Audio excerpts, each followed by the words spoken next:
Nos terres regorgent-elles de minerais, de cuivre, de lithium? C'est ce que cherchent à savoir des géologues depuis un mois. En exclusivité, Ludovic Romanens, Alex Gaudin et Philippe Véron ont pu les suivre dans leur quête à Orléans et à Roanne. Et vous allez le voir, la fouille des sols commence parfois dans le ciel. Cet hélicoptère est un concentré de technologie. À bord, pas de passagers, mais des capteurs capables d'étudier la structure du sol en profondeur. Du matériel fragile comme ce magnétomètre. Cette tige mesure le champ magnétique terrestre, qui varie en fonction du type de roche découvert dans le sous-sol. On vient d'entrer les cartes mémoire pour l'enregistrement des données qui vont être récupérées sur les 2 capteurs qu'on a ici. L'appareil décolle pour 3 heures de vol dans les monts du Forez, au centre de la France.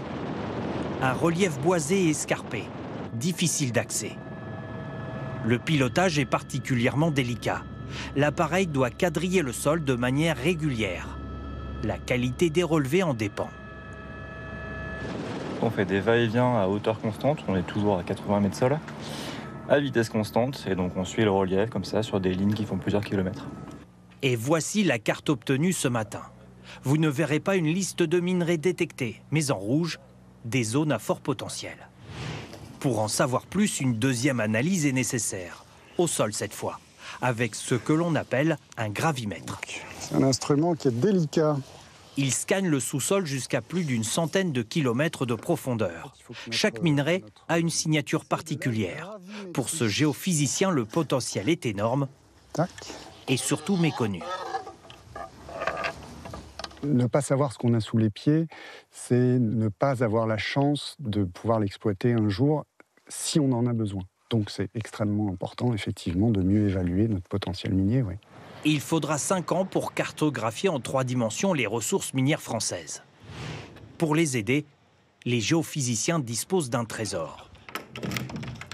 Derrière cette porte, il y a la mémoire de l'inventaire des ressources minérales de la France, qui date des années 80 à peu près. 160 000 prélèvements, des fragments de notre sous-sol, stockés dans des flacons en plastique depuis 50 ans. Avec ces échantillons, plus besoin de creuser à nouveau. Ouais, c'est bien poussé. On n'a pas besoin d'avoir des conditions de conservation, température, hygrométrie. Voilà, c'est dans un pilulier, c'est étanche, c'est fermé. Voilà, ça ne se dégrade pas en fait. Des échantillons de bonne qualité qui seront analysés avec des moyens modernes. À l'époque, 22 éléments chimiques avaient été recherchés, comme le fer, le cuivre, le plomb ou le zinc. Aujourd'hui, les besoins ont changé. 63 éléments sont ciblés, comme le tantale, les terres rares pour les téléphones ou le lithium pour les batteries. Maintenant, avec l'évolution des méthodes analytiques, on a une plus grande précision dans la détection de ces métaux.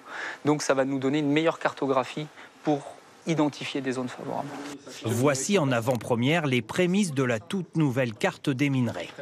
La France va ainsi connaître et parfois découvrir ses ressources stratégiques en profondeur.